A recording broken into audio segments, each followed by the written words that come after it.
अस्सलाम वालेकुम। निकोरिया का नुस्खा मैं बताता हूँ। चाहे पानी की तरह पतला हो, चाहे लस्सी की तरह, चाहे दूध की तरह गाढ़ा हो, चाहे बहुत ही तरह मक्खन की तरह भी होता है ये गाढ़ा।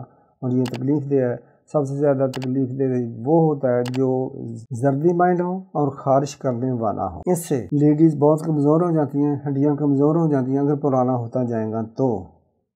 बाज़ औरतें फूलकर मोटी हो जाती हैं, बाद लेडीज़ दुबली पतली हो जाती हैं, निगाहत होती है, वीकनेस और कमज़ोरी होती है। इसमें कीकर की फलियाँ 200 ग्राम, त्रिफले के छिलके ये आपने 200 ग्राम हो गया। कुश्ता फौलाद ये आपने 50 ग्राम लेना है। कुश्ता अकीक आपने 50 ग्राम लेना है। कुश्ता बैजा मुर्ग ये आपने 50 ग्राम लेना है। पीसने वाली चीज़ों को पीस लें, बाकी कुश्ता जाब मिला लें। ये आपके पास बेहतरीन नुस्खा बराए लिकोरिया हो गया। अब इसकी मिकदार खुराक छोटी चम्मच सुबह को, दोपहर को, रात को लेनी है।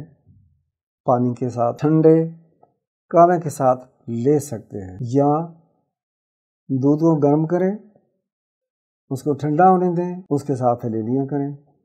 जिस्मानी कुव्वत बहाल होगी, लिकोरिया ख़त्म होता जाएगा। ज़्यादा से ज़्यादा 2 हफ्ते, 3 हफ्ते, 4 हफ्ते। जो पुराने से पुराना है उसको ये 6 हफ्ते लेता है। इसके बाद सारी उम्र के लिए इंशाअल्लाह गारंटी है, लिकोरिया नहीं होता।